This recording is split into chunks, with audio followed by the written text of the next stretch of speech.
Nagaan isiniif haa ta'u. Kun qophii keenya isin gaafannoo torbanitti al tokko karaa miidiyaa Soofmaariin isiniif darbudha. Qophii keenya kanaan dhimmoota hawaasummaa, dinagdee fi siyaasaa kaasnee ilaallaa. Keessummaan keenya guyyaa har'aa Leellisaa Addaamuuti. Leellisaan adda bilisummaa Oromoo bakka bu'uudhaan mana maree Finfinneetiif dorgomaa jira. Hamma dhumaatiin waliin turaa daawwadhaa. Leellisaa baga nagaan dhufte. Hayyee akka miidiyaattis akka dhuunfattis baga nagaan nu eegdanii fayyaa argadhu. Hayyee kabajamii waamicha keenya kabajee waan dhuftee fi jalqaba irratti Leellisaadhaaf adda bilisummaa Oromoo ta'uun yookaan miseensa adda bilisummaa Oromoo ta'uun maali? Hayyee Leellisaadhaaf akka Leellisaatti Leellisaa fi adda bilisummaa Oromoo hidhata akkamii qabanii jechuun akkuma mucaa Oromoo tokkotti adda bilisummaa Oromoo gaafii uummata Oromoo qabatee waan jiruuf eenyummaa uummata Oromoo kaleessa mootummoota Habashootatiin cabiinsa isaanii cabeessanii afaan amantii heera gadaa waa hunda isaasan waan balleessaniif dhaabni kun immoo dhaaba eenyummaa Oromoo isa kaleessa Habashaan balleessuuf hojjetan san deebisuuf sagantaa tolfatee qabsootti jiru waan ta'eef anis akka Oromoo tokkotti Oromoon naa qabsaa'e jedhee odoo hin taane ofii kiyyaaf fedhii kiyyaaf sagantaa fi imaammata adda bilisummaa Oromoo keessatti gaafii uummanni Oromoo kaleessa qabu sun Oromoo keessaanis tokko waan ta'eef gaafachaa waan tureef waan inni gaafatu sun immoo sagantaa ABO jalatti waan jiruuf adda bilisummaa Oromoo jalatti hiriiree sochiiwwan qeerroo bilisummaa Oromoo keessaa gara miseensummaatti ol guddadhe jechuudha. Bara kam ture miseensa adda bilisummaa Oromoo kan taate? Hayyee miseensa adda bilisummaa Oromoo kanan ture erguma dhaabni 2010 as galeedha. San dura garuu caasaa qeerroo bilisummaa Oromoo bifa manneetiin sochii qeerroo bilisummaa Oromoo gaggeessan ture waan ta'eef akka miseensummaatti erga dhaabni as galee san dura garuu bifa sochii qeerroo bilisummaa Oromootiin adda bilisummaa Oromoo qeerroo bilisummaa Oromoo hoogganu yookiin taaliguun keessa ture jechuudha. Yeroo baay'ee adda bilisummaa Oromoo kan ittiin hamatamaa ture keessaatii tokko dhaaba jaariidha namoota maanguddoo qofatu walitti qabamee jira kan jedhu ture.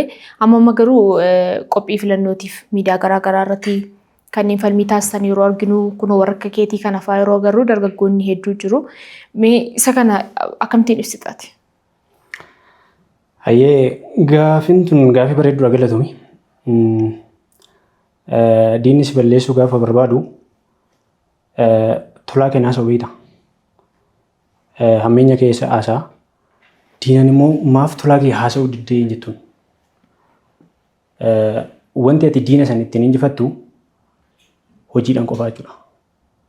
Diinni yeroo baay'ee faallaa kee gaarummaa kee hammeenyatti jijjiireet jabeenya kee lafummaatti jijjiiree haasaa waan ta'eef sun imaammata diinni adda bilisummaa Oromoo balleessuu fi uummata Oromoo balleessuudhaaf yeroo dheeraa itti fayyadamaa ture waan ta'eef qabatamaatti adda bilisummaa Oromoo qabsoo kana dhaloota irraa dhalootatti wal dhaalee as ga'ee jechuudha. Kana gaafa jennu adda bilisummaa Oromoo gaafa hundaa'u irraa ka'ee hedduun isaa dargaggoota warri hundeessan gaafa sana. Har'a yoo ilaalle gara maanguddummaatti siqu jechuudha. Naannoo waggaa gara 60tti siqa 50moota keessa. Isaan sun sagantaa adda bilisummaa Oromoo odoo hin gadhiisanii akka ABO tokkotti jiran malee adda bilisummaa Oromoo dargaggoota hedduu ijaaree as ga'e jechuudha. Namoonni baay'een warri ijji isaanii argaa jiru dargaggoota osoo hin taane maanguddoota kanaa jechuudha. Maanguddoonni kun sagantaa adda bilisummaa Oromoo kana gaafa du'anis gaafa jiranis gaafa ABO keessaa ba'anis gaafa ABO keessa jiranis ABO'ummaa isaanii hin gadhiisan. Isaan tolbayee mul'ata. Dargaggeessa kanas ni argan. Otuma arganu afafaajii ABO balleessuudhaaf uummata biratti turchi guduuf olola kana fayyadamu malee adda bilisummaa Oromoo maanguddoota irraa dargaggeessatti ijaaree dargaggeessa irraa maanguddoota ta'aa dhufanii aguma umuriin isaa deemu dargaggeessa itti ijaaraa jenereeshinii as ga'ee jechuudha adda bilisummaa Oromoo. Kanaafuu dargaggoota qaba waan ta'eef kun maqaa balleessa malee adda bilisummaa Oromoos bakka hin bu'u ammoo argaa dhageettiitti argaa jiran jechuudha miidiyaa irratti. Tole ati mana maree Finfinnee bakka bu'uudhaan kanatti dorgomaa jirtu. Leellisaan filannoo kana injifateeti Finfinnee keessatti maal jijjiiruudhaaf dorgomaa jira? Hayyee ani Finfinneetti kanan dorgomu. Gaafiin ani akka dhuunfatti qabu hin jiru gaafii adda bilisummaa Oromoo Finfinnee irratti. Wanni adda bilisummaa Oromoo Finfinnee irratti gaafii qabu Finfinneen lafa hambaa lafee uummata Oromootii jedhee beekaa jechuudha. Uummanni Oromoo xumura fincila diddaa gabrummaa keessatti illee qeerroon adda bilisummaa Oromoo ijaare sun Dambidoolloodhaa haga Jijjigaa Mooyyaleedhaa haga Raayyaa kan inni Finfinneen keenya lafti teenya lafee keenya Finfinneen eenyummaa uummata Oromooti lafti Oromoo eenyummaa uummata Oromooti jedhee qabsaa'aa ture suni waan seenaa irraa qabu Finfinneerra waan silaayyuu kaleessa gullalleen lafa tanarratti handhuuramee ijoollee isaan dhuure Finfinnee gaafa jennu lafa hekkaan irratti handhuuramee ijoollee isaan dhuure lafa galaan irratti handhuuramee ijoollee isaallee dhalchee irratti handhuuredha lafa qaallittiin irratti handhuuramee irratti dhalatee ijoollee isaallee irratti handhuuredha jechuudha lafti Finfinnee. Soorra gaafa laallu gosoonni gullallee kun kaleessa irratti handhuuraman kun har'a eessa jiraa? Gosti galaan kaleessa irratti handhuurame har'a eessa jiraa? Gosti warra hekkaa kaleessa irratti handhuurame kun har'a eessa jiraa? Ammoo Finfinnee tana warri Habashaa giddugala siyaasaa fi giddugala diinagdee tolfatanii Oromoo gosoota kana irraa balleessanii warra Oromoo illee asirratti gaggeessaa turan yoo laalle warra akka Qajeelaa Dooyyoo, Faamunaa dabalatee, Guddataa Araddoo dabalatee hedduu isaa Qajeelaa Dooyyoo asuma askootti warra maatisaa ibiddatti qabsiisanii ajjeesanidha. Guraalaataas Birbirsa Gooroo irratti Minilik maaliif farda siidaa dabalee fudhata jedhee bakka siidaa dabalee waan falmee qofaaf farda siidaa dabalee si maal si galchaa jechuudhaan as Birbirsa Goorootti fannise jechuudha Minilik. Eenyummaa lafa isaa lafee isaatiif. Siidaa dabalee asuma boolee bulbulaatti dhalatee farda isaa uummatatu beeka. Isaarra Minilik Birbirsa Gooroo irratti siidaan ijaarameef kana erga Minilik irraa fudhatee gara Arsiitti baqate jechuudha. Balbala mana isaa gara Finfinneetti odoon garagalchine gara kibbaatti garagalchee ijaarrate jechuudha. Roorroo irra ga'eef Finfinnee ilaalu sodaate. Laale gosoota Oromoo lafa isaanii kan irratti gaafa dhalatan handhuuramanii fi ijoollee isaan dhalchan irratti handhuurantu weerara warra Habashootatiin hedduun isaa sanyii hambifachuuf irraa baqate. Gara gosa Siikkomandootti, Afranqallootti, gara gosa Maccaatti. Hedduun isaa lafa kana dabarsinee hin laannu jedhaniit lafee isaanii asirratti gabbaranii jechuudha.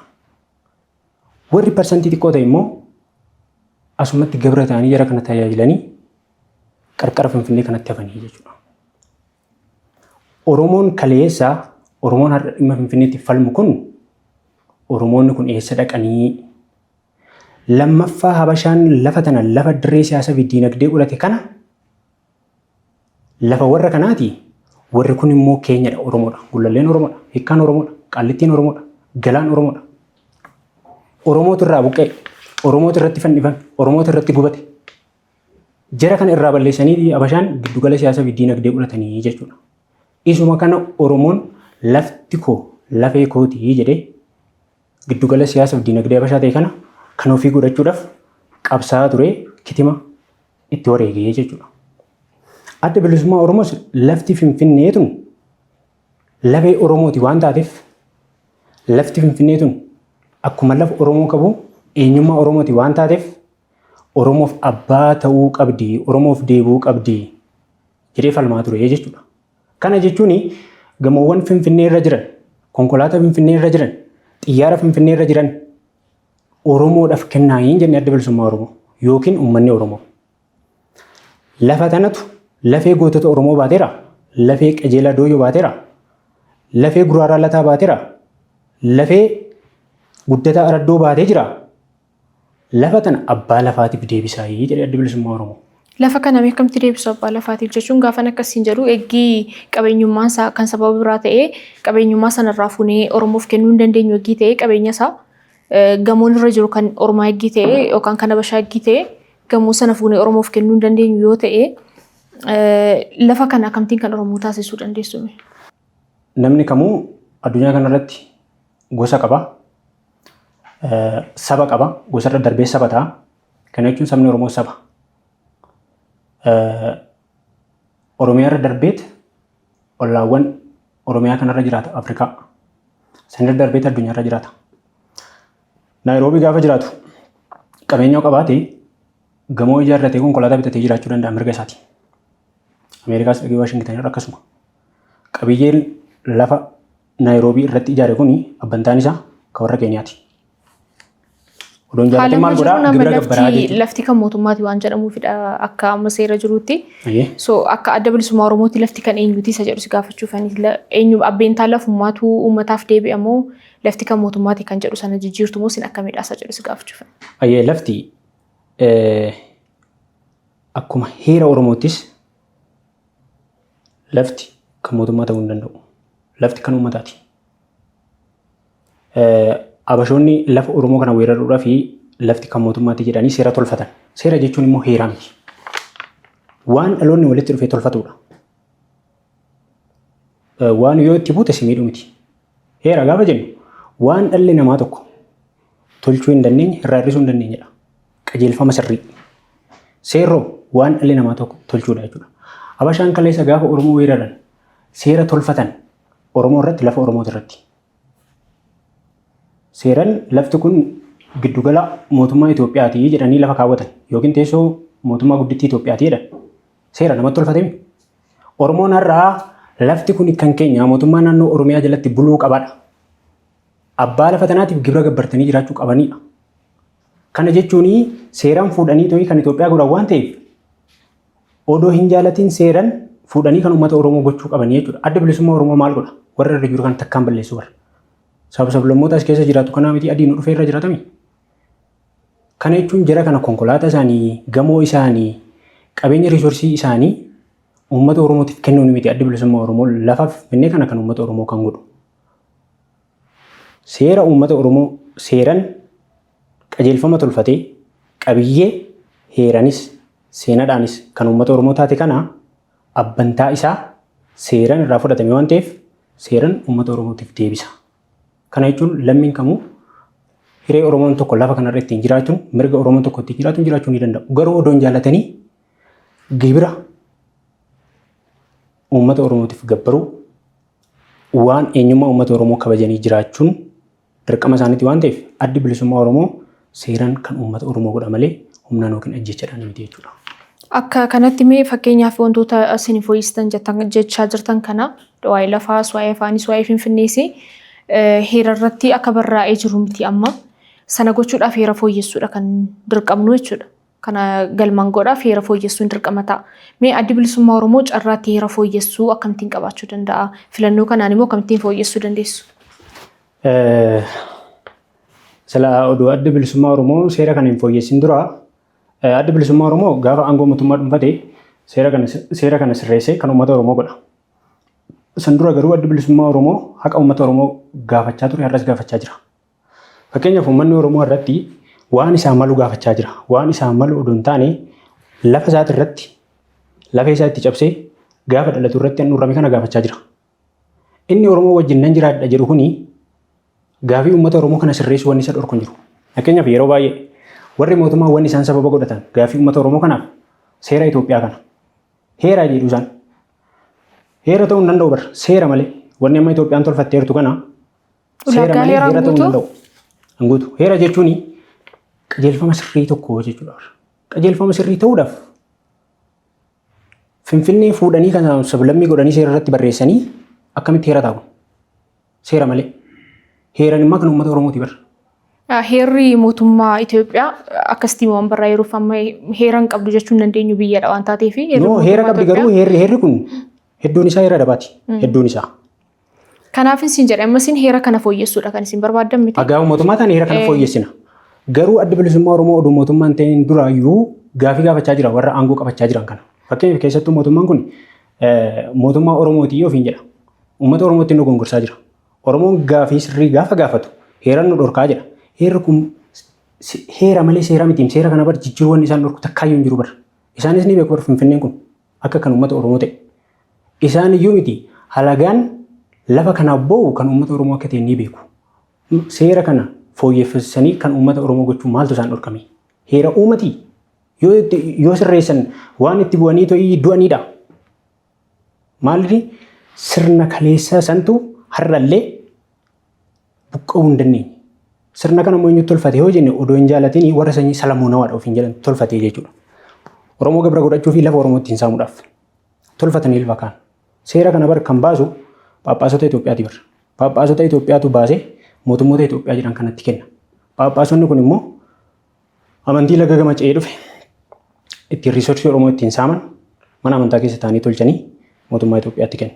Har'allee wanti sun hin cabne. Cabe yoo jedhan ragaa nutti habaanii jechuudha. Cabe yoo jedhan. Fakkeenyaaf yaa fudhannu. Kalaandarii biyya kanaa fulbaana tokko jijjiirama. Qaamni guyyaa shanii immoo jaan seenti kan jedhu kan murteessu warra amantii Ortodoksii qeesii Phaaphaasitti murteessee mootummaa Itoophiyaatti kennee mootummaan Itoophiyaa kalaandarii isaan irra dhaabbatee labsaa jechuudha. Seera kana bar qeesii fi Phaaphaasitu tolfatee lafa kaa'e. Uummanni Oromoo kalaandarii mataa isaa qaba. Kalaandarii kanaan bulaa hin jiru. Odoo hin jaalatiin garuu dirqamee kalaandarii Itoophiyaatti fayyadamara. Kalaandarii kana mootummaa Itoophiyaatti baasaa Phaaphaasota baasee itti kennaa bara. Sirni sun cabeeree hin cabne. Sirna saniin qabeenya Oromoo saamanii Oromoo gabra godhatanii jechuudha. Haaya nuti mootummaa Oromooti yoo jedhan seera kana walitti dhufanii sirreessanii maaf hin deebisanii dhagaa fi uummata Oromoo. Yoo hin dandeenye immoo abaa afaan gadhiisanii abaawoon heera fi seeratti tolchee biyya nagaa uumtu Oromoos nagaa godhee sirreessuu ni danda'a jechuudha. Akka kanatti ammatu fooyyessitaniiti sabaaf sablammii biraarraatii komiin mufiin lollis mudachuu danda'a. Maaliif? Ammatti hundumti isaanii irra jiraachaa jiru. Finfinneen akka kan keenya kan waliigalaatti jedhanii amanuu sana isin immoo sabaaf sablammoota birootiif akkamittiin deebistume? Ayyee sabaaf sablammiin Finfinneen kan walootii jedhan kuni heerarraa hamma hin fooyyofnetti jechuudha. Amma carraa heera fooyyessuu argachuuf mootummaa ta'uu qabdu. Mootummaa taatanii heera kana yeroo fooyyessitanii gaaffii sabaaf sablammoota biroorraa isiniif ka'u akkamittiin deebistu? Ayyee sabaaf sablammiin abaawoon gaafa aangoo mootummaa dhuunfatee seera kana sirreessu sabaaf sablammiin abaawootti gaaffii kaasaa yoo ta'e kuni sabaaf sablammii sammuun isaa yaaduu hin dandeenye ilaalcha maraatummaa qabu yoo ta'e malee fayyaadha yaaduu jechuudha. Fakkeenyaaf fudhadhu. Asuma hawaasa yoo fudhanne kan Sidaamati. Baardaar yoo fudhanne kan uummata Amaaraati. Yookiin mootummaa bulchiinsa naannoo Amaaraatti bulcha. Maqalee yoo fudhanne magaalaa guddittii mootummaa naannoo Tigraay. Jijjigaallee fudhu. Kan warra Somaaliiti. Wanti Finfinneen kan uummata Oromoo yoo ta'e jarri kun kan walootii jedhanii to'ii abaawoo gaafii gaafatanii abaawoo irratti dhiibbaa godhan maaltu jirame? Tariitii magaalaa guddittii Itoophiyaa Finfinnee waan taateef isaanis Finfinneen keenya jedhanii waan yaadaniif ta'uu danda'a jedheetii yaadanii. Isa kanaaf komiiniin ka'u jechuu hin dandeenyu. Komiin ka'uu danda'a. Tarii komii yoo ka'e yeroo akkamittiin deebistudha? Hayyee warri amma komii kaasu kun tokko sammuun isaanii fayyaa hin qabu ammoo sammuun isaaniitu fayyaa dhabe yoo komii kan kaasan ta'e adda bilisummaa Oromoo saakam wajjiniinuyyuu nagaa ta'ee jiraachuudhaaf jiraachaa tures. Hedduun isaa bar sabaaf sablammii biyya kanaa imaammata adda bilisummaa Oromoo jalatti hedduun isaanii qabsaanii jiru. Fakkeenyaaf Affaar yoo fudhanne hedduun isaanii abaa wajjin hojjetu. Sumaalee yoo fudhanne Ugaadeen Liberation Frontiin, Affaar Liberation Frontiin, warri Sidaamaa, warri Walaayittaa, Gumuzoonni hedduun isaanii imaammata adda bilisummaa Oromoo hordofaniiti. Hedduun isaaniillee itti makamanii qabsaa turan. Kana jechuun Finfinnee irratti mormii kaasan jechuu miti.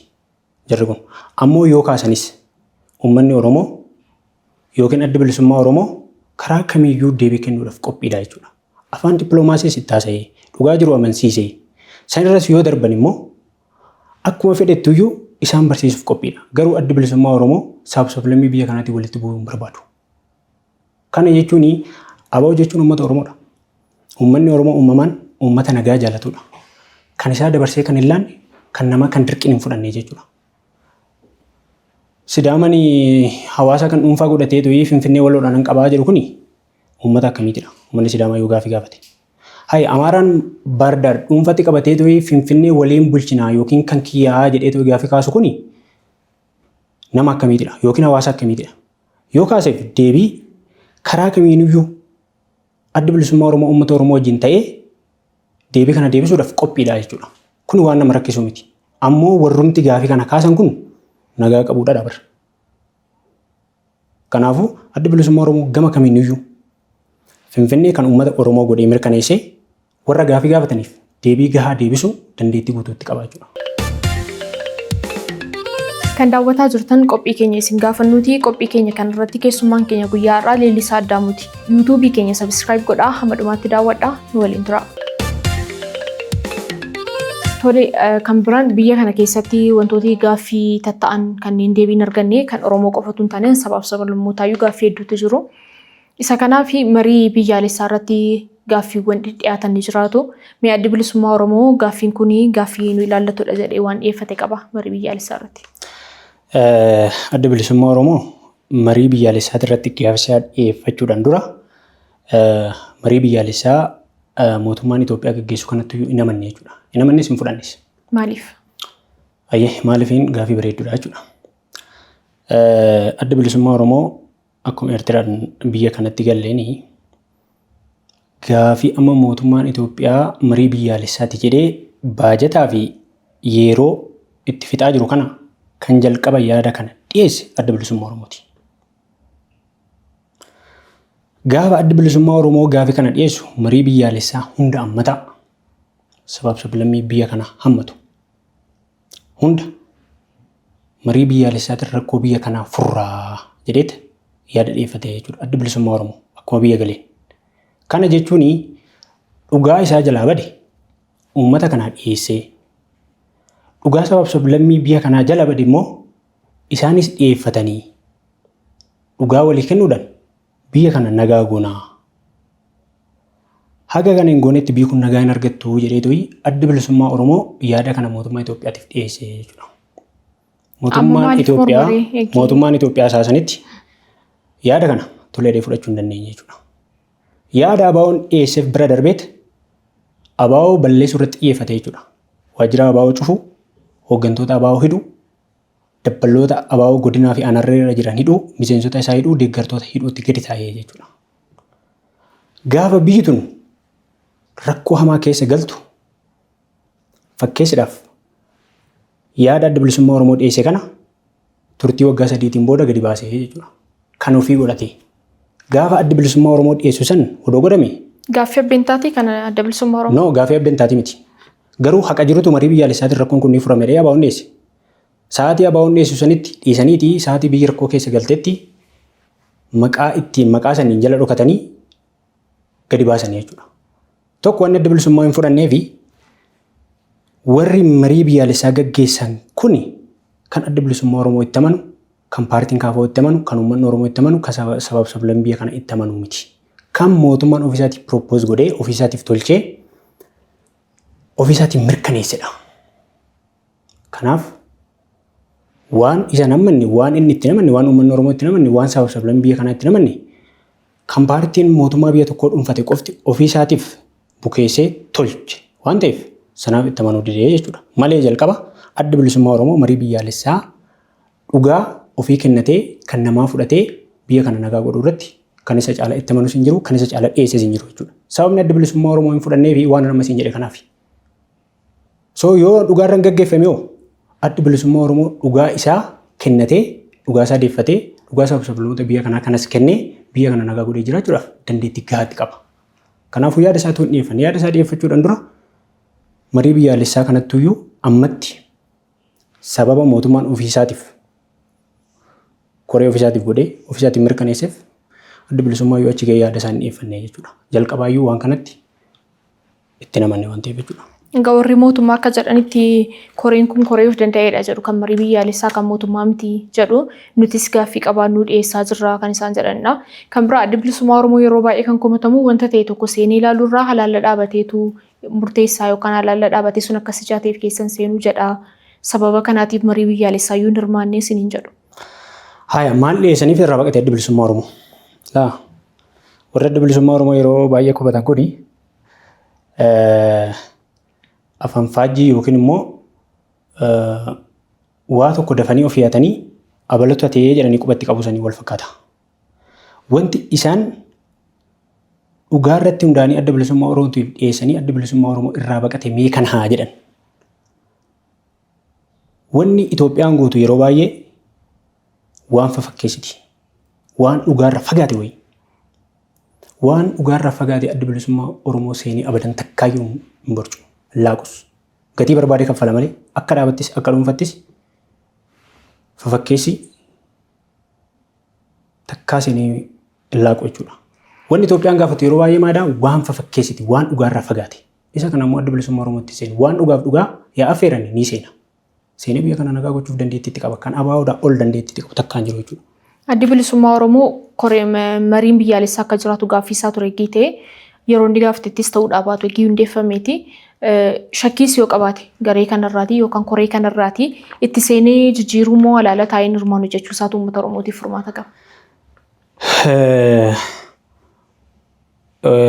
Nyaata si qubsu maaddarratti beekaa jedha Oromoon waan si qubsu. Waan si hin quubsine maal gochuuf nyaachuuf jalqabdaatu iyyuu. Fakkeenyaaf mariin biyyaalessaa isaan jedhan kun waan biyya kana nagaa hin goone seentee atuu wajjin balaa ta'uudhaan ala maal godhamee adda bilisummaa Oromootti seenee waan dhugaa irratti hundaa'e jalqabaa gaafii dhiyeeffate waan dhugaa irratti hundaa'e ni seena waan dhugaa irratti hin hundoofne ittuu biyya kanatti balaa ta'u waan kijibaa waan fafakkeessi adda bilisummaa Oromoo gonkuma kaleessa hin seenne har'a hin seenu fuulduratti hin seenu abadan. Kanaafuu marii biyyaalessaa kan biraanii akka hundeeffamuuf dhiibbaa godhaa jirtu immoo callistaniituma teessan. Waan uummanni Oromoo fi adda bilisummaa Oromoo itti amane waloodhaan Komishinii marii biyyaalessaas yoo ta'e waan adda bilisummaa Oromoo kennateef uummanni Oromoo kennate bifa haaraan hundaa'e yoo ta'e adda bilisummaa Oromoo seenuudhaaf qophiidha. Waan fafakkeessi garuu abadan kaleessa hin seenu har'a hin seenu boruullee hin seenu. Koreen komishinii marii biyyaalessaa kun akka haaraatti akka dhaabbatuuf akka isinitti amantan akka isinii ta'uuf dhiibbaa taasistan qabdu. Yeroo baay'ee irra deddeebi'ee gaafachaa ture adda bilisummaa Oromoo. Irra deddeebi'ee tokko komishinii marii biyyaalessaa kun kan adda bilisummaa Oromoo itti namanne, kan uummanni Oromoo itti namanne, kan paartii biyya bulchu qofaadhaan hundaa'e waan ta'eef inni kun kan paartiin biyya kanaa ABO'nis, KFO'nis, kan paartiin Sumaalee ONLF'is, warri Affaaris, paartiin biyya kana hundi itti amanu waloodhaan irratti argame ofiisaatiif propose godhee hundeeffate walitti dhufanii yoo ta'e yeroo kamiyyuu qophiidha adda bilisummaa Oromoo. Waan immoo namni tokko ofiisaatiif bukeessee tolchee nyaatu kana inamanus hin seenus adda bilisummaa Oromoo isa kana. Kan daawwataa jirtan qophii keenya isin gaafannoo torbanitti al tokko karaa miidiyaa suuf mariin isiniif darbudha. Yaadaa fi qeeqa qabdan nuun ga'uun dagatinaa madhumaatti daawwadhaa nu waliin tura. Tolee Leellisaa egaa isin amma filannoo irratti hirmaataa jirtu. Ati immoo Finfinnee irratti hirmaataa jirta mana marii irratti dorgomaa jirta. Filannoon kan taasifamaa jiru guutummaa Itoophiyaa keessattidha. Addi bilisummaa Oromoo immoo kan dorgomaa jiru naannoo Oromiyaattidha. Akkasii miti? Addi bilisummaa Oromoo naannoo Oromiyaa qofatti miti kan dorgomaa jiru. Guutuu biyya kanaa keessatti dorgomaa jira. Naannoo Amaaraa keessatti dorgomaa jira. Dirree Dawaatti dorgomaa jira. Finfinneetti dorgomaa jira. Guutuu biyyaatti dorgomaa adda bilisummaa Oromoo. Oromiyaa qofaa miti jechuu barbaadetan. Matakkal keessatti dorgomaa jira. Naannoo Oromoon jiru jennuure. Bakka Oromoon jirutti dorgomaa jira adda bilisummaa Oromoo. Tole filannoo kanaan yoo injifattanii isin filannoo kanaan Oromiyaa biyya gochuu moo Itoophiyaa biyya jedhamtutti fufsiistu? Adda bilisummaa Oromoo hiree murteeffannaa uummata Oromootti amana. Hiree murteeffannaa uummata Oromoo. Hiree murteeffannaa jechuun maal jechuudha? Dhugaa jiru yoo sabne dhaabumti akka adda bilisummaa Oromoo uummata Oromootiif odoo hin taane uummata Oromoo odoo hin taane uummata kamuuf hiree kennan jiru. Takkaan agarree jechuudha. Paartii ofiisaatii dhimma uummataa tokko murteessee gadi baha. Adda bilisummaa Oromoo garuu akkasii miti. Uummanni Oromoo waan isaa ofiisaatiif haa murteeffatu jedhe. Uummata Oromootiif mirga isaa yaa laannuuf jedhe. Bilisa ta'ee yaada isaa murteeffatu jedhe. Dhimma biyya isaati irratti, dhimma sirna isaati irratti, dhimma amantii isaati irratti, dhimma faajjii isaati irratti, dhimma afaan isaati irratti. Sabni tokko biyya ta'uu kan danda'u waajaa hoo qabaate abadan inuma biyya ta'a. Waajaa. Innis maali? Daangaa murtaa'aa yoo qabaate biyya jechuudha. Daangaa murtaa'aa lafa jechuudha. Saba, afaan, sirna bulchiinsaa, faajjii faasxaa jechuudha. amantii mataasaa. Waajjaan kana. Uummanni Oromoo waajjaan kana qaba. Daangaa mataasaa murtaa'e kaabaa kibba bahaa dhiyaan daangaa murtaa'e qaba uummanni Oromoo. Saba lafa kanarra jiraatu qaba uummata Oromoo jedhamu. Sirna bulchiinsa mataa isaa kan uummata Oromoo nagaa godhee qananiisee irra darbee Afrikaa kana nagaa godhee qananiisee addunyaayyuu nagaa godhu heera gadaa Oromoo jechuudha. Biyya, saba, sirna sadii. Afuraffaa afaan mataasaa. Afaan Oromoo qaba. 5 amantii mataasaa qaba. Odoo amantoonni laga gamaa ce'anii dhufin dura amantii aabboof aayyoo abaabileef akaakileesaa amantii mataasaa qaba. Amantii waaqeffannaa. 6 ibsituu saba kana ibsuu qaba jechuudha. Alaabaa faasxaa yookiin faajjii. Uummanni Oromoo waan jaan kana qaba jechuudha. So wanni biyya isa gochuu dhorku hin jiru. Garuu adda bilisummaa Oromoo maal jedhe? Hiree murteeffannaa uummata Oromoo yaa kabajamu jechaa jira. Kana jechuun uummata Oromootiin biyya mataa keetii ijaarrattamoo? Biyyi kee daangaan isaa sii kabajamee? Riisorsiin ati qabdu sii kabajamee? Sabaaf sablammii biyya kanaa wajjin bultaa mirgi kee sii kabajamee jedheet yaada dhiyeessaaf. Adda bilisummaa Oromoo. Uummanni Oromoo biyya mataa keetiin ijaarradha yoo jedhe 50+1 uummanni Oromoo yoo murteeffate waan uummanni Oromoo murteeffate kana lafa kaaf adda bilisummaa Oromoo ni godhaaf jechuudha. Murtee uummata isaatii waan ta'eef murtee uummata isaa ofitti fudhateet raawwataaf. Yoo uummanni Oromoo immoo mirgi kiyya hunduu naa kabajame eenyummaan kiyya naa deebi'e afaan koo aadaan koo sirni koo daangaan koo naa kabajame riisorsii kiyya ofii kiyyaaf itti fayyadamee saboota biyya kanaa wajjinan bulaa yoo jedhe 50+1 yoo yaadni kun injifate yaada kana hojiirra oolcha jechuudha adda bilisummaa Oromoo. Kana jechuun waan uummanni Oromoo yaadota lamaan kana keessaa murteeffate 50+1 waan ittiin injifate hojiirra oolchuuf adda bilisummaa Oromoo qophiidha. Ofii isaatiif biyyan siif tolchadhee dirqiidhaan uummata Oromoon dirqisiisu. Dirqiidhaan sabaaf sablammii jalatti bultee dheetis hin dirqisiisu. Waan uummanni Oromoo yaada isaa ati dhiyeessitee fi harka caalminaan murteeffate garuu adda bilisummaa Oromoo uummata Oromoof hojiirra oolchuuf yeroo kamuu qophiidha. Isa kana. Tole akkuma walii galaattu adda bilisummaa Oromoo filannoo kana injifannaa jettanii yaaddu? Adda bilisummaa Oromoo yeroo kamuu injifataadha. Kun waan lama gaafachiisu miti. Afaan siyaasaa miti. Abadan.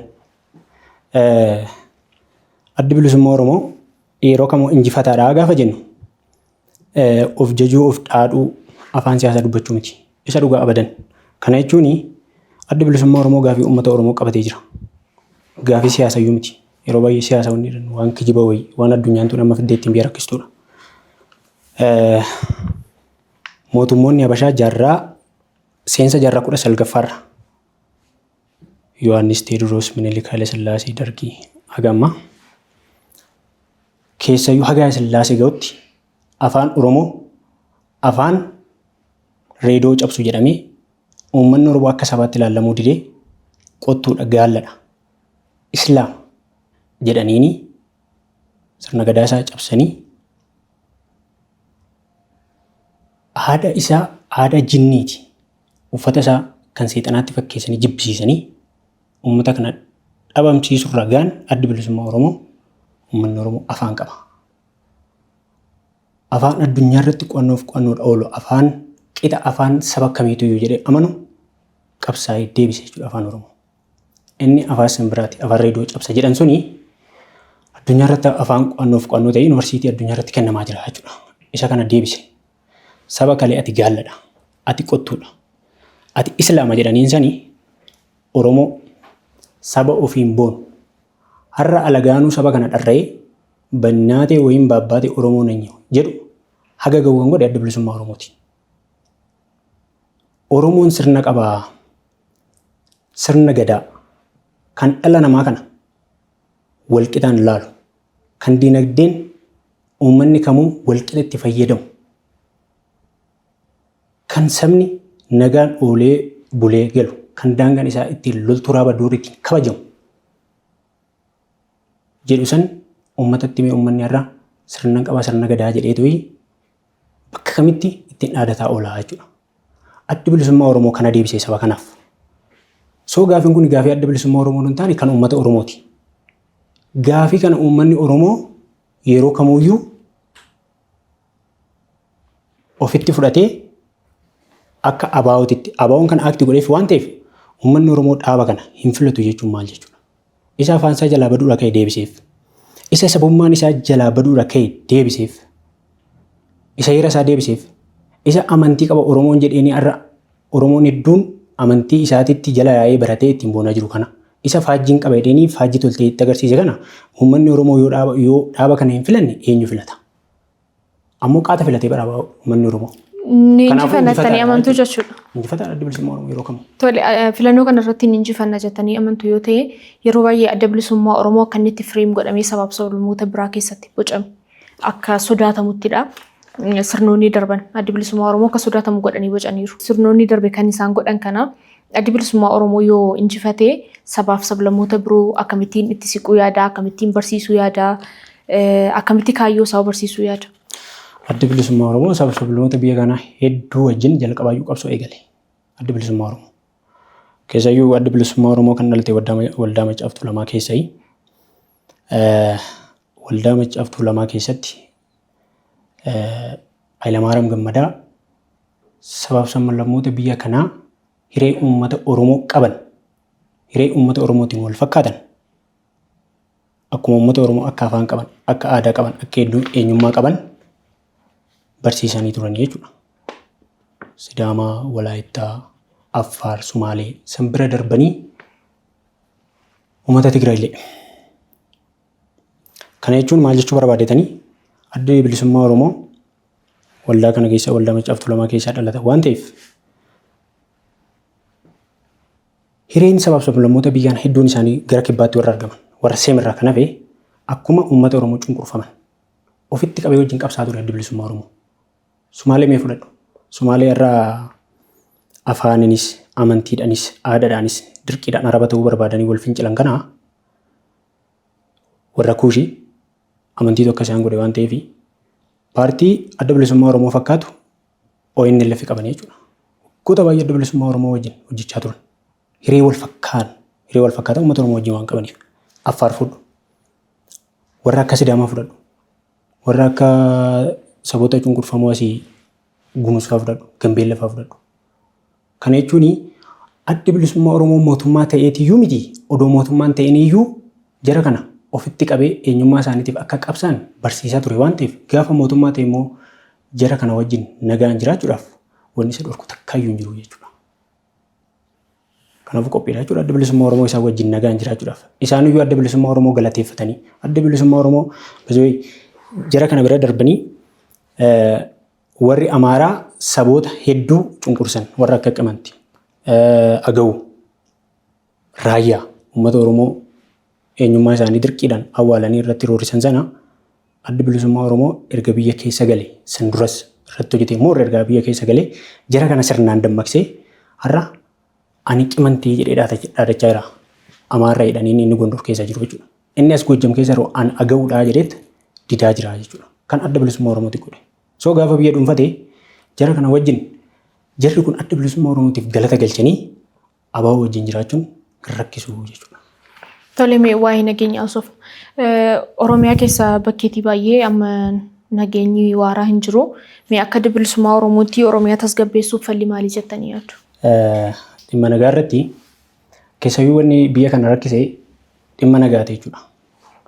Namni tokko yookiin sabni tokko kan hojjetatee galee jiraachuu danda'u, ijoollee isaa jiraachisuu danda'u, kan gabbayee ta'ee alaa galuu danda'u, kan bakkeetti ittiin socho'u, kan hojjetee dinagdee argatee qananiidhaan jiraachuu danda'u yoo biyya tokko keessa nagaan jiraatedha jechuudha. So nagaanii waan fardiiti, waan akka qosaatti ilaalamu miti. Biyyi tun jeequmsa hamaa keessa seenteerti. Kanaaf immoo adda bilisummaa Oromoo biyyi tun nagaa haa taatu jedheet keessayyuu filannoo amma irratti hirmaate kanarratti adda dureedhaan dhimma nagaa kaasaa jechuudha. Dhimmi nagaa kun immoo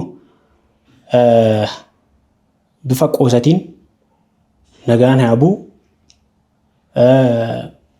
obbolaa walitti araarsinaa waan akkasiitiin miti jechuudha. Wanni baay'ee waan qoosaa deddeemamaa jiru jira. Lubbuu namaati kan dhabamaa oolaa jiru. Oromootu adda bittinaa oola. Qabeenya Oromiyaa kanatti olii gadi manca'aa oolaa jira. Nageenyi waan murteessaadha jechuu barbaadetani. Nagaa kanaaf immoo furmaanni waltajjii marii hunda hirmaachise kan gaafii sabaaf sablammoonni gaafatan dhugaadhaa fi haqa irratti hundaa'ee gaafii itti deebisanidha jechuudha. Deebii deebisanii waliin mari'atanii warri gaafii qabu gaafii dhiyeeffatee gaafii isaa kan ofitti fudhatanii deebii laatanii fi ittiin biyya nagaa godhanii deeman adda bilisummaa Oromoo. Oromiyaa keessa waraana adda bilisummaa Oromooti jira. Gaafii waan qabu bosona keessa jira. Akka qusatti ilaaluu hin qabnu. Mootummaan odoo hin jaalatiin dirqamee taa'ee wajjin mari'achuu qaba. Yaada isaanii irraa fuudhee yaada isin irratti walii galuudha.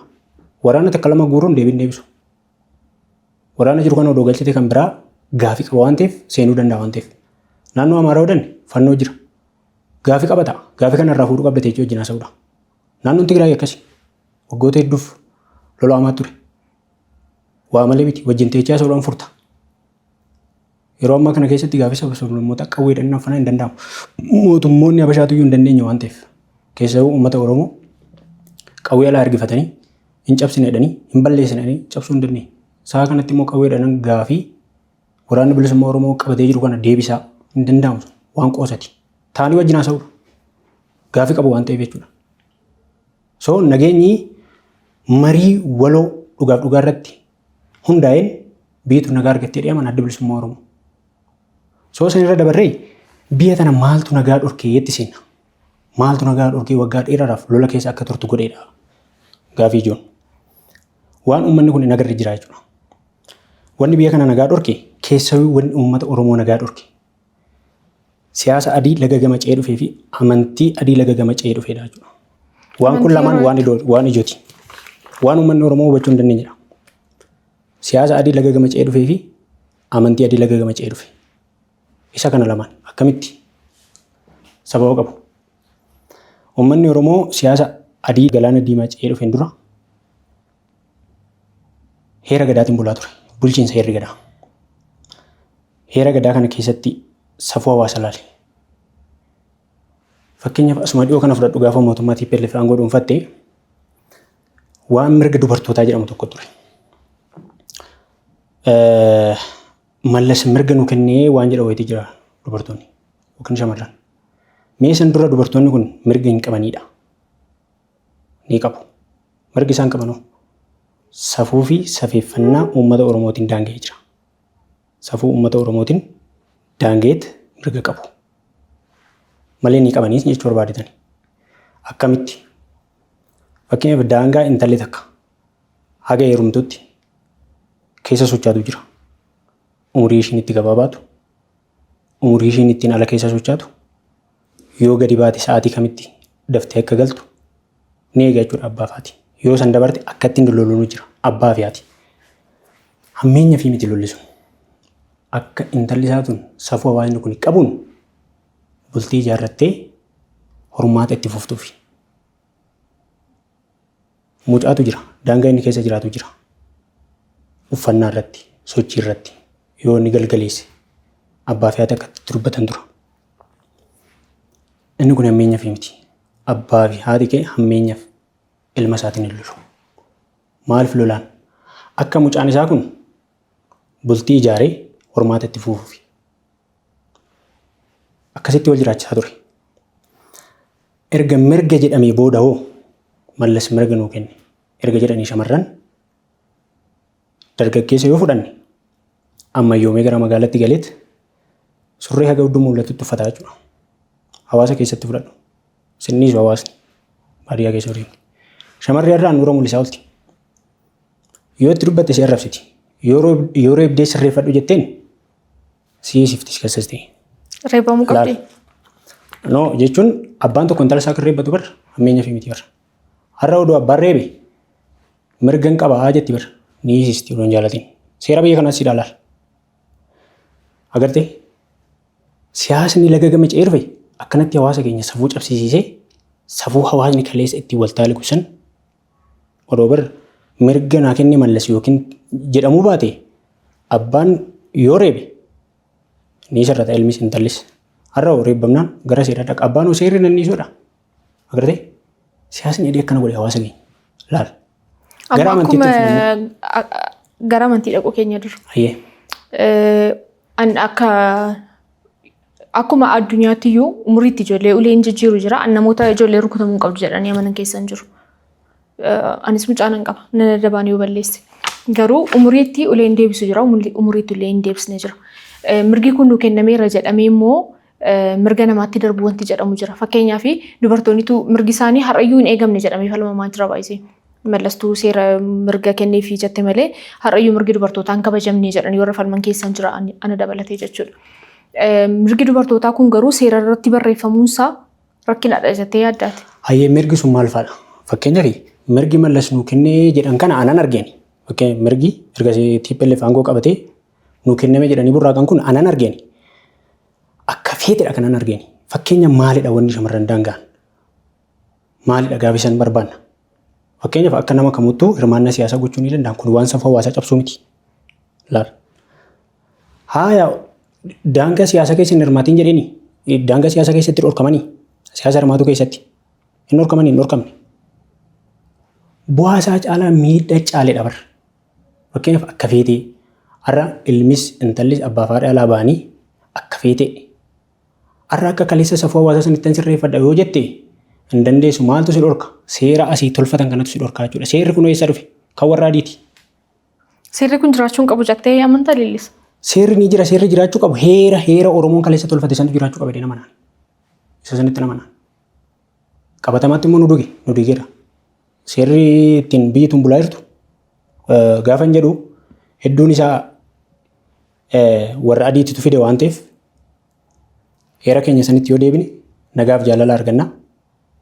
Inni kun garuu qabatamaatti irra nu diigeera. Warra adiirraa waanuma dhufeef qofadha moo ilaalchuma isaatu nuuf hin ta'u? Lakki warra adiirraa waan dhufe qofaaf warri adii immoo beekatii itti nu diiguudhaaf siyaasa kana akkana ceesisan. Mazooyinii uummanni kun waan siyaasaa fi amantii adda baasee ilaaluufi malee amantii fi siyaasni adda hin baane tokkuma. Kana gaafa siin jedhu fakkeenya amantaa musliimaa fudhadhume. Amantaa musliimaa keessatti sirni bulchiinsa isaanii sirna shariyaati. Waliin gadhiisu. Sirna gusaa amantii ortodoksiitii waliin gadhiisu. Paappaasiitu seera baasa. Shariyaa keessattuu sheekatu seera tolcheetti kenna. So akkuma kana uummanni Oromoo gaafa hin cabin dura amantii mataasaa qaba amantii waaqeffannaa. Waaqeffataa ta'uu qabna hundi keenya jettee amantaa reemuu akkamidha? No kana gaafa hin jedhu otoo akka dirqamaa ta'e laa hawaasni kun jaallateeti miti. Barnoota waggaa hedduutiin laa fakkeenyaaf amantoonni alaa dhufa akka naannoo jaarraa afuraffaa fi torbaffaa keessa seenanii garuu Oromoo kan cabsuu eegalan naannoo jaarraa salgaffaa irra qabaniiti. Kan cabsuu eegalan. Moorimmoo kan akka malee cabee asuma dhiyoodha jaarraa 16ffaa keessatti abbaan gadaa walaabuu jiloo loltuu Raabadoorii ijaaree uummata Oromoo hambise. Laal. Waggaan 150 kun cabiinsa isa Oromoon akka malee ta'edha. Malee achuma kaaniitti mootummaa Aksum Zaaguweefaa jedhanii dhufanii jechuudha. Maal jechuu barbaadeetanii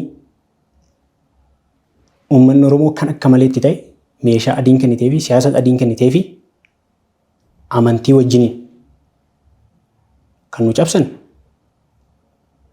siyaasota isaanii kanaan jechuudha. Atama siyaasa adda bilisummaa Oromoo deeggarta. Adda bilisummaa Oromoo warreen hundeessa keessaati warra akka Leencoo Lataa, warra akka Baaroo Tumsaa, warra akka Guddinaa Tumsaa kun amantaan isaanii waaqeffannaa miti. Walsil jalaan rukutu. Hayyee laalachitti gaafa sii deebi'u adda bilisummaa Oromoo sagantaa isaa keessatti maal jala beektaa eenyummaa uummata Oromoo deebisuudhaaf. Eenyummaan uummata Oromoo kun immoo maalidha? Afaan Oromoo, biyya Oromiyaa, heera gadaa, amantii waaqeffannaa, faajjisaa. Laal kana deebisuufi adda bilisummaa Oromoo. Bazooyi odoo Leencoo Lataa fa'aa dura waldaa Maccaaf Tuulamaa keessaa dhaabni bahee jira. Dhaaba Jarmiyaa Bilisummaa Oromoo jedhamu. Kan Elemoo Qilxuu fa'aa dhukaasa itti jalqaban. Kan Ahimad Xaaqifaa itti jalqaban. Mootummaan Hayila Sillaasee adiidhaan deeggaramee Elemoo Qilxuu fa'aanis ni wareegamanii waraannis adda bittinnaa'ee warri Maccaaf Tuulamaan hedduun isaanii du'aniit Taaddasaa Faan immoo mana hidhaatti hafanii sanbooda akka haaraatti sagantaa itti tolchanii ol kaasan malee san dura ture. Soo jarmiyaa san keessatti maaltu tolfame? Sana dura warri turanis hundumti isaanii waaqeffattoota hin turre. No hin turre. Garuu ofii isaaniitiif hedduun isaanii sheeka hedduun isaanii daaqunii dhaqeessidha. Amantii san hordofu warri isaan irraa hafe immoo. Garuu isaan amantiin waaqeffataa kun akka jiru heerri gadaa Oromoo akka jiru akkasitti barreessanii lafa kaa'an. Amantii waaqeffannaa jiraachuu malaloo anaaf eeyyisii walduun falmisiisu. Amantii gana Oromoo ganamaa ta'uunsaa namni Oromoo ta'e kamiyyuu irratti waliin falmu. Amantii waaqeffannaa jedhamu jiraachuusaas namni wal falmu hin jiraatu.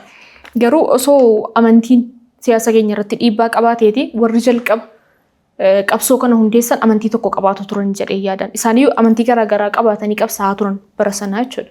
Har'aa jenereeshinii kana keessa dhaloota kana keessatti amantii waaqeffannaatti Oromoo hundumaa deebisuu waan jedhamu. Oromoo hunda amantii waaqeffannaatti deebisuu miti. Adda bilisummaa Oromoo amantii Oromoo hundi amantii waaqeffannaatti adeemuu hin jennis. Adda bilisummaa Oromoo akka dhaabatti. Bakkina siyaasaa keenyaa keessaa tokko kanadha waan jettee. Amantii kamiyyuu ni kabaja. Adda bilisummaa Oromoo amantaa kamuu ni kabaja. Garuu eenyummaa Oromoo deebisuu irratti immoo dirqama hojjeta adda bilisummaa Oromoo. Eenyummaa san keessaa amantii fi sirni bulchiinsaa dirqama. Fakkeenyaaf heera gadaa Oromoo deebisuu irratti abaan ni hojjeta. Oromoon kun amantii isaa jalqabaatitti. Fakkeenyaaf tulluun Oromoo barraa dhaabbatas kana baata bara. Irreechi bakki horaa gaafa taabonni laga bu'u kan seexanaa hin jedhamne gaafa Oromoon horaa dhabu kan seexanaa jedhama bara. Eenyummaan Oromoo akka deebi'u adda bilisummaa Oromoo ni hojjeta. Garuu amantii akka amantiitti ni kabaja.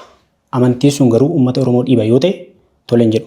Kana jechuun akka dhuunfaatti amantaa qabachuu dandeessa. Fakkeenyaaf Leencoo Lataa haa ta'u, Leellisaa ta'u, Ortodoksii ta'uu danda'a bara. Garuu odoo hin jaalatin waan uummanni Oromoo qabu san fi godhu san dirqaman kabachiisa. Akka dhuunfaatti amantii barbaadde qabaachuu dandeessa. Garuu eenyummaa saba kanaa dabarsitee ilaaltu. Inni dabarsee laate diina. Amantii irratti amma kanaaf amantii kabajuun dirqamadha eenyumtuyyuu.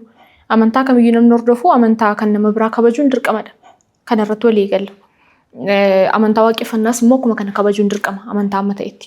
Amantaadha waan ta'eef kabajamuu qaba. Garuu amantaa waaqeffannaa deebisuu irratti hojjennaa yeroo jettu amantaa Oromoo ganamaa ture waan ta'eef fakkeenyaaf miseensonni adda bilisummaa Oromoo waaqeffattoota hin taane baay'eetu jiru. Jalqaba ofii isaanii maan deebine? Akka dhuunfatti miseensa adda bilisummaa Oromoo tokko yoo barbaade barqeessi paappaasii ta'uu danda'a. Yoo barbaade sheeka ta'uu danda'a akka dhuunfaa isaatti. Garuu eenyummaa uummata Oromoo waan uummanni Oromoo gaafatu heeraa ta'uu, amantii haa ta'u, afaan isaa haa ta'u, aasxaa haa ta'u, biyyummaa isaa haa ta'u kan uummata Oromoo deebisuudhaaf qabsaa'uu qaba. Akka dhuunfatti amantaa barbaade qabaachuu qaba. Inni sun maa deebuu didee ani jechuus hin danda'u, abaawonis jechuu hin danda'u. Garuu odoo hin jaallatin eenyummaa Oromoo deebisuu danda'a. Eenyummaa Oromoo san keessa amantiin tokko. Wanni nu miidheeyyuu amantaan kun cabuudha waan Oromoon arguu hin dandeenye. Fakkeenyaaf siifin fudhadha gara Salaalee kanatti. Amantii Ortodoksii parsantii 99 baay'ata. Hawaasa san keessatti hin guddadhee dhaladhe waan ta'eef. Dhiibbaa hin qabuuf waan jetteefis hin jedha. Dhiibbaa hamaa akkamitti hawaasa kana dhiibbaa hamaa irraan ga'e ragaa wajjin si teechisa. Baadiyyaa Oromiyaa keessa biraatti taabota jira. Ani jibbaa amantaa kanaa qabaadheetii miti waan isaan godhaniif hin siima malee. Hawaasni kun gaafa jiraatu alaala akka hambaa mana akka abbaati. Taabotatti ijaaramees hin jira baadiyyaa keessa. Afaan amantiin kun ittiin barreeffame wangeela yoo fudhanne afaan Giizitii fi afaan Amaariffaati. Afaan Giizitiin qaddastaa afaan Amaariffaatiin barsiista. Hawaasni kun afaan Amaariffaa hin beeku gaafa afaan Amaariffaatiin barsiistu akka dirqiidhaan afaan Amaaraa baree afaan Oromoo gadhiisa deemu jechuudha laa.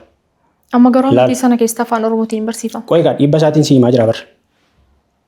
Afaan irratti kun ammoo amantaa si fudhadha. Amantaa gaafa si fudhadhu ani egaa kayyuu kiyya jalatti hin guddadhe waan ta'eef ganaa bishaan hin buusa. Gaafa harka dhiqatu yaa waaqa abbaa kiyyaa nagaan na bulchite nagaan na oolchi hamaa addaan na oolchi tolaa wajjin na oolchi afaan koo ormatti hin dabarsin anormaa natti hin dabarsin jedheekte kadhataa jechuudha. Garaa qulqulluudhaan kadhataa laal. Gaafa immoo deemu mana amantootaa bira gaafa darbu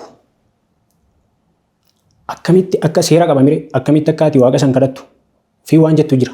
Amaariffaan yoo ta'e basumaa ol manfas qudus jetta. Afaan Oromootiin maqaa abbaa ilmaa fura qulqulleetta mallattoo agarsiistu jira. Hawaasni kun keessayuu umurii abbaa kiyyaa fi haadha kiyyaatti irra warri jiran achi mallattoo ittiin basumaa ol manfas qudus jettu kana takkaan beekan. Yaa waaqayyo nagaan na bulchite nagaan na oolchi jedhee kophee ofirraa fuudhee darbaa jechuudha. Warri tarree haadha keenyattis jiran dugdaan gad jedhaniituma kadhatanii darban laal. Maal akka jedhan hin beekani beeki. Garuu gaafa jenereeshinii keenya mana amantaa gaafa dhannu barsiisnu hawaasni qotee bulaan kun akkaataa itti kadhatanii fi afaan kan akka jedhan barsiisa yennuu jechaa turan. Kana jechuun maal jechuudha? Amantiin abbaa isaarraa dhaalee dhufe san dhiisee ta'uu basmaa mul'in manfas qudus haa jedhuu jechuudha bara. Laal fakkeenyaaf sirbi cubbuudhaa jedhan. Sirba akka dhiisu hawaasa kanarratti dhiibbaa godhaniiti Qeesii ittiin shawwaduudhaaf waaqafuu sirbee jechuudha nu biratti. Fakkeenyaaf taabota lamaan tokko gidduutti hin guddadhe. Asirraan Gabriidhaa gara gadiitiin Maaramiidha. Gaafa taabonni bahee galu hin sirbamu harkaa cabaccabamaa inni ilchamaa qeesiin barsiisaa ture. Hawaasni kun sirba obsuu dideeti Maaramiidhaafis Gabriidhaaf sirba baase. Maal jedhaan beektaa? Haga taabonni kun bahee galutti qeesiin dhorka miidhe. Amma taabonni kun bahee galutti obsuu dadhabeeti yaa Maaramiitoo jirtaa yaa urgooftuu akka arrittaa jedheen. Laal. Waan sirba laallu kana waan qoosaa miti waan sirba keetiin eenyummaa kee, diinagdee kee, roorroo kee, qananii kee ittiin ibsattuudha waan ta'eef afaan. Sirbi waan ta'eef jechuudha. Obsuu dadhabeeti yaa Maaramiitoo jirtaa yaa urgooftuu akka arrittaa jedheen. Qeesiin gaafa kana dhaqu maal godha? Caal jedha jechuudha. Dhorkuu hin danda'u. Innis maqaa waaqatiin qeesii kana ofirraa dhorkuudhaaf. Gaafa Gabrieliin ba'u yaa Gabriel yaa malaakitii waaqa jalaanarraa fagaatiin adaraa jedheen. Sirba obsuu dadhabeeti beeki. Silaa sirba kana dhiisii jechuun maal jechuudha? Eenyummaa kee hin ibsatiin, aadaa kee hin ibsatiin, roorroo sitti dhufu ittiin ofirraa hin dhorkatiin, xiiqii walitti hin horinii jechuudha bara. Meeqa amma kana dhiisitoo gara masmuuritti koottu, gara afaan amaaraa barachuutti koottu, meeshaalee ulfoo kee gubi jechuun kanaa ol amma amantii si balleessuun maaltu jirame? Sun waan darbanidha jedhanii. Inni kun biyya keenya jeeqee jira asiin jechuu barbaadan. Dargaggeessi amma jiru garuu eenyummaa isaas amantii isaas sirriitti beeka. Wanta ulfoo Oromoo gubii yoo jettee hin gubu afaan isaatiin hin waaqeffata. Hin waaqeffata siin jedhu waaqeffannaa qofatu hin taane waldaas yoo deemee bataskaanas yoo deemee masgiidas yoo deemee jechuudha. Afaan Oromootiin kadhachuu nama danda'udha kan amma jiru. Wanni jedhee kadhatu suni waan Oromoo laallatudha. Afaan Oromootiin ni kadhata garuu wanni inni jedhee kadhatu sun waan uummata Oromoo kana laallatudha. Fakkeenyaaf waan lafa Israa'el faarsu bar lafa Oromoo abaaree lafa kanarraa nyaatee dhugaa bar irra jiraata bar gaafa du'e bar ekeraan isaa jalaa awwaalamaa bar. Mata duree kanatti deebina yeroo biraa leellisaa sababni isaa waa'ee amantiitti jaatee fi yeroo biraa itti deebinee hawaasa keenya waan miidhaginni si kaase bu'uurri nageenya dhabuu Oromiyaa walumaa galatti siyaasa adii fi amantii adii irra dhufee waan ta'eef Oromoonni nu banne waan ta'eef akka sirriitti hubataniin asuma dhaamsa gahee madda. Kan daawwataa jirtan qophii keenya isin gaafannuuti qophii keenya kanaan dhimmoota hawaasummaa siyaasaa fi dinagdee kaasnee haasofna. Egaa qophii keenya kanarratti yaadaa fi qeeqa qabda yoo jiraate akka nuun geessan isin gaafanna hamma dhumaatti waliin tura daawwadhaa. Yeroo darbee xalayaa adda bilisummaa Oromoo fi Koongireesii Federaalaa Oromoo KFO'n mari'achuudhaaf pirezidaantii mootummaa naannoo Oromiyaa wajjin xalayaa galchatanii turanii wanti sun yeroo sanatti sooshaal miidiyaa irra baay'ee naanna'aa ture. Sana booddee garuu waa'ee sana yeroo haasa'amu argeen beeku akka dhuunfaatti mee maalirra ga'e? Waan xalayaa sanii yeroo adda bilisummaa Oromoo fi KFO'n xalayaa san mootummaa naannoo Oromiyaatiif barreessanii ani mana hidhaatiin jira. Erga mana hidhaatii baheen dhaga'ee jechuudha. Ammoo akkittiin erga nachi bahee dhageessu quba qabus deebii hin deebisne. Mootummaan naannoo Oromiyaa dhaabolee lamaan kanaaf deebii hin deebisne. Kana jechuun hagam Oromiyaa akka nagaa hin arganne akka nageenyaan barbaanne mul'isaa jechuudha deebii deebisuu dhabuun isaanii. Kana jechuun maal jechuudha? Keessayyuu uummata Oromoof Oromiyaa nagaa gochuudhaaf warri shoora olaanaa qaban yoo xiqqaate parsantii 75 warra aangoo dhuunfatee jiru kana. Of kenniinsaan jechuudha. Gaafii kan qabatee jiru paartilee siyaasa Oromooti. Garuu kan of kennuu qabu mootummaa aangoo qabatee jiru kana. Of kennuu qaba yoo dhugumaan uummanni Oromoo nagaa argatee too bahee haa galu haa hojjetatu jedhe of hin kennine. Maaliif akka of kennuu danda'an hin beeku. Kana jechuun takkaa jaalala aangoo irraa madda ta'a. Garuu xalayaa sun hin deebine silaa abaaboo wajjin KFO wajjin mareetaniit akka walitti gaafii nuti qabnu gaafii wal fakkaataadha jaalala aangoo ta'e malee. Daangaan Oromiyaa hin kabajamne. Uummanni Oromoo kun sirna duraanuu qaba. Sirna san immoo maanguddoota argaaf dhageettii waa'ee heera gadaa beekantuudha. Isaan raffiidhanii sirna ofii waloodhaan tolfachuu ture. Sirna keenya kaleessanitti yoo deebine waloodhaan tolfanne maarratti wal lolla. Daangaa Oromiyaa yoo kabachiisne maarratti wal lolla. Abaawoon waliin mari'annaa jira ergee fi KFO wajjin deebii garuu mootummaan naannoo Oromiyaa abaawoodhaaf hin deebisne jechuudha. Kun immoo of kenniisa dhabuurraa madda inni sun immoo jaalala aangoo ta'uu danda'a. Haganan quba qaba. Haga kanas immoo dhugaan jirtu. Tole, manifestoo keessan irraatii koomishinii dhugaa haqaa fi araara Oromiyaa ni hundeessinaa kan jedhu tokko dubbiseen ture. Koomishinii kana yeroo hundeessitan dhimmoota Oromoo ta'anii biyya kana keessatti raawwatan hundumaa kan qoratudha moo dhimmootuma Oromiyaa keessatti qofa raawwatan? Adda bilisummaa Oromoo sagantaa kana kan qabate akkuma walii galaatti biyya kana rakkoo biyya kanaa furuudhaafi. Moo rakkoon biyya kanaa kan furamuu danda'u rakkoon uummata Oromoo yoo furamedha. Kun beekamaadha. Garuu adda bilisummaa Oromoo hin daangessine. Hunda galeessa jedhe. Keessayyuu garuu odoo hin jaalatin parsantiin 75 kan uummata Oromoo irratti xiyyeeffata. Uummata Oromoo kana yoo nagaa goote rakkoo isaa yoo waloodhaan teechee furte rakkoo isaa kana yoo barte yoo hiikkate kan biyya kanaa hiikkachuun isaa waanuma hin oolledha. Garuu adda bilisummaa Oromoo daangaa Oromiyaa keessatti miti. Yookiin daangaa uummanni Oromoo bakka jiran qofatti miti. Kan inni saganteeffatee jiru akkuma walootitti jechuudha. Akkasana. Tole, sa'aatiin keenyas deemaa waan jiruuf meedhuma irratti gaaffii tokko si gaafadha. Ati iyyuu kaastee turte waa'ee hidhamtee akka turte. Leellisaan yeroo hidhamtee turte sooshaal miidiyaa kanarraa gariin dhimma siyaasaatiif hidhame jedhu, gariin immoo hiriyootuma isaatii sisee dhimma dhuunfaa miti siin jedhu. Maal jettan? Ayyee ana kan needhu sirna malee namni dhuunfaa needhuu hin danda'u. Kana jechuun namni dhuunfaa ajajamaa sirna sanii ta'uu danda'a. Kanaafuu ajajamaa sirna sanii yoo ta'e immoo ani sirna sanitti hin qabu malee nama dhuunfaatti hin qabamu. Kana jechuun koo yeroo baay'ee biyya kanatti silaayyuu wanni rakkina uumu hidhamuu koo qofarraa miti akkuma walii galaatti naasa'a. Gaafii qabsaa'aan bilisummaa Oromoo tokko gaafatu deebisuu dhiistee yoo qabsaa'aa san hiite rakkoon bakka tanaa maddaa beeki.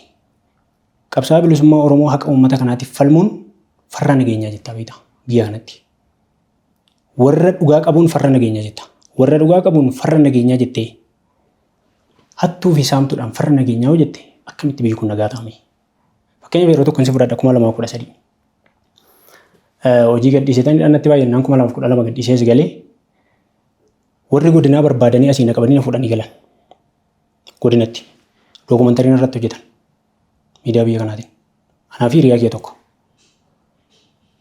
Farra nageenyaa warra biyya kana nagaa dhorkuudha deeman wajjiniin biyya kana warra diiganii meeshaa akkanaa wajjin qabannee jedhanii dookumantarii hojjetanii jechuudha. Ana qabsaa'aa bilisummaa haqa uummata kiyyaatiif falmu farra nageenyaa yoo naan jedhan isa uummata Oromoo immoo dhugaa uummata Oromoo dhoksee uummata Oromoo ajjeesuu fi hatuu fi saamuun yoo farra nageenyaa jette biyyiituun akkam taati jeequmsa kanatti seenti jechuudha. Kan rakkoo ta'e maali amma? Warra dhugaa uummata Oromoo falman farra nageenyaa jetteeni kijibdoota fi saamtota uummata Oromoo ajjeesan garaa isaaniitiif jedhanii farra nageenyaa jechuun rakkoo kana uume. Kana jechuun maal jechuun barbaade odoo sirni tokko silaa jala deemtota iccitii kiyya kennanii nayeessisuudhaaf deeman iccitii kennan kana dhagahuu baate inni hidhamu jechuudha. Sirnichi iccitii qabsaa'aa bilisummaa Oromoo barbaada waan ta'eedhaaf yoo isaan kennanii na hidhan ani nama dhuunfaa sanatti hin qabamu jechuudha sirnatti malee. Yoo hin danda'e isaan sanuyyuu haqa Oromoo kana barsiisee wajjin jiraachuun barbaada. Oromoonis akkanuma ta'uu qaba. Oromoonis qabsaa'aa sabaata irratti hammaataa ta'uu hin qabu. Garaadhaaf jedhee keessa yoo dargaggeessi keenya roorroo garaa dandamachuu dadhabee yeroo har'aa kana. Garaa isaa dandamatee haqa uummata Oromootiif falmuu qaba. Isatu boqonnaa sammuu isii kenna waan ta'eef. Kanaafuu ana walumaa galatti kan na hidhe sirna waan ta'eef nama dhuunfaa miti. Dhumarratti dhaamsa qabaatti. Hayyee dhumarratti dhaamsi kiyyaa bakka noollee kokkolfaadha kan jedha Oromoon gaafa mammaako. Itti gallee Oromoo hundaatuyyuu sirna isaati. Heera gadaa Oromoo. Sirna isaatti deebi'udha. Itti gallee Oromoo jaalannee jibbine. Kan Oromoos nagaa godhu kan immoo Oromoon isa fuu hin dandeenye. Isa san jechuun maal jechuudha? Odoo hin jaalatin dirqamneet heera gadaa Oromootti deebina.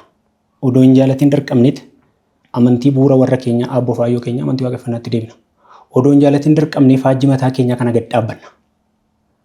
So maal jechuu barbaadetanii uummanni Oromoo odoo hin jaalatin dirqamee warra waan Oromoo hojjetan irratti sirna Oromoo deebisuu irratti amantii Oromoo deebisuu irratti keessayyuu amantii Oromoo mootummaan akka mootummaatti namni dhuunfaa akka dhuunfaatti baay'ee rakkoo irraan gahaa jiran. Oromoon yoo xiqqaate bakka galmee amantii waaqeffannaa ijaaramutti qarshii kennee ijaaruu bakka waaqeffataan jirutti waaqeffataa jajjabeessuu ilma isaa gara amantii waaqeffannaa erguu kana jechuun maal jechuudha? Amantii waaqeffannaa waa hunda of keessaa qaba. bulchiinsa Heera Gadaa Oromoo jedhamu. Diinagdee, mana yaalaa fi mana raagaa waa hunda hammateera. Isa bu'uura beekumsa warra isaa qabutu addunyaa kanallee ijaara of bira darbee.